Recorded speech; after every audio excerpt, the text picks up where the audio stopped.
मुझे उम्मीद है कि आप सभी अच्छे हैं और आज मैं लेकर आई हूं NEET physics MCQs on the topic dual nature of radiation and matter. तो हम ढेर सारे मल्टीपल चॉइस क्वेश्चंस देखेंगे, जिस तरह के क्वेश्चंस पिछले ईयर के नीट के एग्जाम्स में पूछे गए हैं या फिर जिस तरह के क्वेश्चंस पूछे जा सकते हैं विथ डिटेल्ड एक्सप्लेनेशन, जिससे आपको प्रॉब्लम सॉल्विंग अप्रोच भी समझ आएगा। And this is going to be a great revision for you. Let's get started.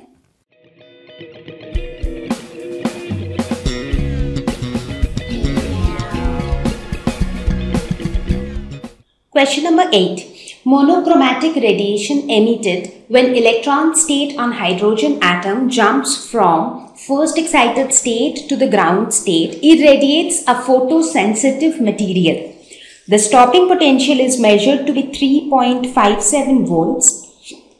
The threshold frequency of the material is. तो इस क्वेश्चन में क्या कहा जा रहा है, क्या क्या कौन सी वैल्यूज हैं जो इस क्वेश्चन में ऑलरेडी दी हुई हैं। सबसे पहले तो यहाँ stopping potential that is capital V not यहाँ दिया हुआ है एज 3.57 वोल्ट्स। ठीक है, हमें निकालना क्या है, थ्रेशोल्ड फ्रीक्वेंसी। थ्रेशोल्ड फ्रीक्वेंसी मतलब न्यू नॉट, हमें इसकी वैल्यू हमें निकालनी है। अच्छा, और यहाँ पे क्या दिया हुआ है, क्या यहाँ पे एनर्जी की वैल्यू दी हुई है, क्योंकि ऑब्वियस सी बात है कि हम फोटो इलेक्ट्रिक इक्वेशन का हेल्प लेंगे और फोटो इलेक्ट्रिक इक्वेशन जिसमें स्टॉपिंग पोटेंशियल भी हो वो वाला फॉर्म क्या होगा, e V naught is equal to K max which is equal to E minus h nu naught. तो अगर हम देखें तो ई हमें पता है क्योंकि ई तो कांस्टेंट है, वी नॉट हमें पता है, H कांस्टेंट है, न्यू नॉट हमें पता है। तो अगर हमें E की वैल्यू पता हो, ओके न्यू नॉट हमें नहीं पता है बट न्यू नॉट हमें निकालना है, तो अगर हमें E की वैल्यू पता हो तो हम इस इक्वेशन से आराम से निकालेंगे।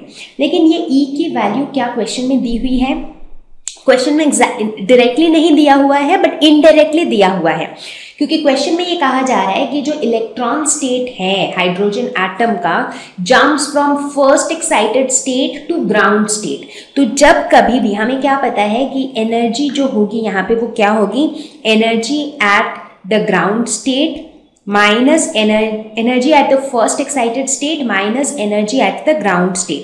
तो ग्राउंड स्टेट के कॉरेस्पॉन्डिंग n की वैल्यू हो जाएगी 1 और फर्स्ट एक्साइटेड स्टेट के कॉरेस्पॉन्डिंग n की वैल्यू हो जाएगी 2।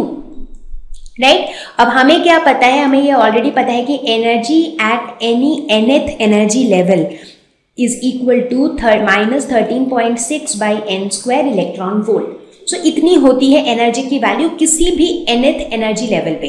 तो यहाँ पे n की वैल्यू 2 है तो एनर्जी क्या हो जाएगी, माइनस 13.6 डिवाइडेड बाई 2 स्क्वायर। यहाँ पे n की वैल्यू 1 है तो ये हो जाएगी minus 13.6 divided by 2 to the power 1। ठीक है, तो इसकी अगर हम वैल्यू निकालेंगे तो ये हो जाएगा माइनस 3.4 प्लस 13.6 यानी कि 10.2 इलेक्ट्रॉन वोल्ट। तो ये हो जाएगी एनर्जी। तो अब हमने E की वैल्यू खुद निकाल ली है, तो अब हम फटाफट फोटो इलेक्ट्रिक इक्वेशन का हेल्प लेंगे। तो फोटो इलेक्ट्रिक इक्वेशन के हिसाब से हमें पता है कि E V naught is equal to E minus H nu naught.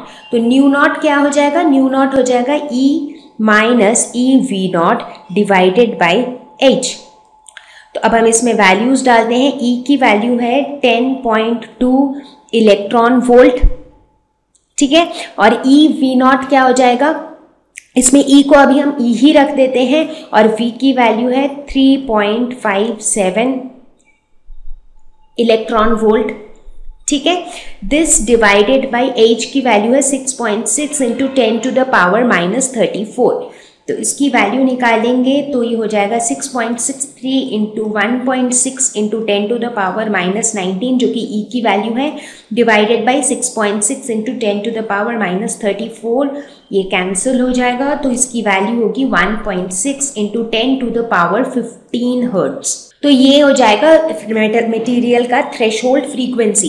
तो करेक्ट ऑप्शन हो जाएगा C. Question number 9, light of two different frequencies whose photons have energies 1 electron volt and 2.5 electron volt respectively illuminate a metallic surface whose work function is 0.5 electron volt respectively. तो यहाँ पे हमें work function दिया हुआ है यानी कि phi की वैल्यू दी हुई है। इसके अलावा क्या दिया हुआ है, दो डिफरेंट लाइट की हम बात कर रहे हैं। तो जो पहली तो let's say that light number 1, light number 2, तो जो लाइट नंबर 1 है उसके लिए उसकी जो एनर्जी है वो कितनी है, 1 इलेक्ट्रॉन वोल्ट, और लाइट नंबर 2 की एनर्जी है 2.5 इलेक्ट्रॉन वोल्ट, राइट। और दोनों की जो फ्रीक्वेंसीज हैं वो भी डिफरेंट है। अब हमें क्या निकालना है, दोनों के मैक्सिमम स्पीड का रेशियो निकालना है, ठीक है। तो इसमें हम फोटो इलेक्ट्रिक इक्वेशन का वो वाला फॉर्म लेंगे जहाँ पे वेलोसिटी भी रहे और जहाँ पे फ्रीक्वेंसी भी रहे या एनर्जी भी रहे। तो हमें यह पता है कि K max is equal to E minus 5। तो के मैक्स को हम लिख सकते हैं half mv square is equal to E minus 5। यहाँ पे ई क्या है, इंसिडेंट एनर्जी, और 5 क्या है, वर्क फंक्शन, ठीक है। तो अब इस इक्वेशन पे हम वैल्यूज डालते हैं। तो पहले वाले लाइट के लिए क्या हो जाएगा, हाफ mv1 स्क्वायर। अगर हम एज्यूम करते हैं कि वेलोसिटी पहले वाले लाइट की जो है वो v1 है, तो half v1 square is equal to 1 electron volt minus 0.5 electron volt, क्योंकि 1 इसके एनर्जी है और 0.5 इसका वर्क फंक्शन है, ठीक। तो ये 1 माइनस 0.5 हो जाएगा 0.5 इलेक्ट्रॉन वोल्ट। अब हम सेकेंड वाले लाइट के लिए लिखते हैं, तो ये हो जाएगा half mv2 square is equal to 2.5 minus 0.5 यानी कि 2 इलेक्ट्रॉन वोल्ट, ठीक है। अब हम इन दोनों इक्वेशंस को डिवाइड करते हैं, that is equation 1 divided by equation 2। ये हो जाएगा v1 square by v2 square is equal to 0.5 divided by 2। तो ये हो जाएगा v1 by v2 is equal to root over 0.5 by 2। तो ये हो जाएगा 1/4, स्क्वायर रूट ऑफ 1/4 हो जाएगा 1/2। तो v1 इज टू v2 हो जाएगा 1:2, that is option A. Question number 10. A photosensitive metallic surface has work function h nu naught. If photons of energy 2h nu naught fall on this surface, the electrons come out with a maximum velocity of 4 into 10 to the power 6 meter per second. When the photon energy is increased to 5h nu naught, then maximum velocity of photoelectrons will be. ठीक है, तो यहाँ पे क्या दिया हुआ है, यहाँ पे ये दिया हुआ है कि कोई एक मेटल का सरफेस है, मेटल का वर्क फंक्शन है इतना, और जो एनर्जी उसमें इंसिडेंट हो रही है उसकी एनर्जी है 2h न्यू नॉट, ठीक है। अच्छा, जो इलेक्ट्रॉन्स निकल रहे हैं उनका वेलोसिटी है इतना। अच्छा, अब अगर हम फोटोन की एनर्जी को चेंज करेंगे तो इलेक्ट्रॉन का वेलोसिटी में चेंज कैसे, कितना चेंज आएगा। तो यहाँ बेसिकली हमें फोटो इलेक्ट्रिक इक्वेशन का वो वाला फॉर्म चाहिए जहाँ पे एनर्जी और वेलोसिटी ये दोनों चीज़ें लिंक हो सके, राइट। तो वैसा वाला फॉर्म कौन सा होगा, तो ये फॉर्म होगा k max is equal to e minus 5, और k max को हम लिख सकते हैं half mv square is equal to e minus 5। तो यहाँ पे जो है हम एनर्जी और वेलोसिटी दोनों को पा रहे हैं, राइट। तो हम इसका हेल्प लेंगे और दोनों केसेस के लिए इक्वेशन लिखेंगे। तो केस 1 में क्या हो रहा है, half mv1 square is equal to e के कितना है, फर्स्ट केस में एनर्जी जो है वो है 2h न्यू नॉट और 5 की वैल्यू क्या है h न्यू नॉट, ठीक है। तो 2h nu naught minus h nu naught हो जाएगा h न्यू नॉट। तो केस 1 का हमारा इक्वेशन है half mv square is equal to h nu naught, ये इक्वेशन 1 है। अब हम केस 2 का इक्वेशन लिखते हैं, इसमें हो जाएगा half mv2 square is equal to, इसमें जो एनर्जी है इंसिडेंट एनर्जी कितनी है 5h nu naught, minus work function तो सेम ही है क्योंकि हमारा जो मेटालिक सरफेस है वो सेम ही है, तो इसीलिए उसका वर्क फंक्शन भी सेम ही रहेगा। तो ये हो जाएगा 4h न्यू नॉट। तो यानी कि हमारा सेकेंड इक्वेशन हो जाएगा half mv2 square is equal to 4h nu naught, ये इक्वेशन 2 है, ठीक है। तो अब इक्वेशन 1 और 2 को हम डिवाइड करते हैं, तो क्या हो जाएगा half mv1 square by half mv2 square is equal to h nu naught divided by 4h nu naught. तो हाफ m कैंसिल हो जाएगा, h न्यू नॉट कैंसिल हो जाएगा। तो ये हो जाएगा v1 square by v2 square is equal to 1/4। तो हम कह सकते हैं कि v2 will be equal to 2v1। अच्छा, v1 की वैल्यू यहाँ पे दी हुई है 4 into 10 to the power 6 metre पर सेकेंड। तो ये हो जाएगा 2 × 4 × 10⁶, यानी कि 8 × 10⁶ मीटर पर सेकेंड। तो हमारा करेक्ट ऑप्शन है D. Question number 11, the work functions for metals A, B and C are respectively 1.92 electron volt, 2 electron volt and 5 electron volt. According to Einstein's equation, the metals which will emit photoelectrons for a radiation of wavelength 4100 angstrom is, तो यहाँ पे हमारे पास 3 metals दिए हुए हैं A, B और C, और तीनों मेटल्स के वर्क फंक्शन अलग अलग हैं, ठीक है। तो अब अगर इन तीनों में ही हम एक रेडिएशन को फॉल कराते हैं जिसकी वेवलेंथ है 4100 एंगस्ट्रॉम, तो इनमें से किसमें से फोटो इलेक्ट्रॉन्स एमिट होंगे? तो फोटो इलेक्ट्रॉन्स एमिट कब होते हैं? फोटो इलेक्ट्रॉन्स एमिट होने की पॉसिबिलिटी तभी होती है जब ये जो एनर्जी इसके ऊपर फॉल कर रहा है वो इस मेटल के वर्क फंक्शन से अधिक हो। तो एनर्जी जिसके भी लिए वर्क फंक्शन से अधिक है उसी के केस में फोटो इलेक्ट्रिक इफेक्ट होने की पॉसिबिलिटी है, ठीक है। तो अब हम यहाँ पे क्या करने वाले हैं, हम पहले देखने वाले हैं कि इंसिडेंट रेडिएशन जो है, जो लाइट फॉल कर रहा है उसकी एनर्जी कितनी है, ठीक है। तो हम सबसे पहले निकालेंगे energy of the incident radiation. तो एनर्जी हम कैसे निकालते हैं, h न्यू या फिर hc/λ। तो h की वैल्यू है 6.6 × 10⁻34, c है 3 × 10⁸, और लैम्डा की वैल्यू है 4100 एंगस्ट्रॉम। एंगस्ट्रॉम को मीटर में चेंज करेंगे तो 10⁻10 से मल्टीप्लाई करेंगे, तो ये हो जाएगा 19.8 डिवाइडेड बाई 4100 × 10⁻16, ये हो जाएगा 0.0048 × 10⁻16 जूल्स। तो इतना है एनर्जी इंसिडेंट रेडिएशन का। लेकिन इसको अगर हम कंपेयर करना चाहेंगे इनके वर्क फंक्शन से, तो वर्क फंक्शन इलेक्ट्रॉन वोल्ट में दिया हुआ है और हमने ये एनर्जी जूल्स में निकाला है। तो या तो हम इन इलेक्ट्रॉन वोल्ट्स को जूल्स में कन्वर्ट करें और फिर कंपेयर करें, या फिर इस जूल को इलेक्ट्रॉन वोल्ट में कंपेयर करें। तो जूल को कन्वर्ट करना ज़्यादा ईजी, क्योंकि बस एक ही वैल्यू को आपको कन्वर्ट करना पड़ेगा। तो इसको हम क्या करेंगे, 1.6 × 10⁻19 से डिवाइड कर देंगे, तो हमारी वैल्यू आ जाएगी 3 इलेक्ट्रॉन वोल्ट। तो 3 इलेक्ट्रॉन वोल्ट जो है वो इस रेडिएशन की एनर्जी है। तो अब हमें देखना है कि A के लिए क्या है। एक मेटल A के लिए जो एनर्जी E है 3 इलेक्ट्रॉन वोल्ट, ये ग्रेटर दैन 5 है A के लिए, क्योंकि 5 की जो वैल्यू A के लिए है वो है 1.92। अगर हम B के केस में देखें तो एनर्जी E जो है वो फिर से 5 से अधिक है, 5 B के केस में 2 है। और अब अगर हम C के केस में देखें तो इसमें एनर्जी E जो है वो है लेस दैन 5, क्योंकि यहाँ पे 5 की वैल्यू 5 इलेक्ट्रॉन वोल्ट है। तो फोटो इलेक्ट्रिक इफेक्ट जो है वो सिर्फ यही दोनों के केस में हो सकता है। तो ऑप्शन होगा C। Question number 12. A light source is at a distance d from a photoelectric cell. Then the number of photoelectrons emitted from the cell is n. If the distance of light source and the cell is reduced to half, then the number of photoelectrons emitted will become.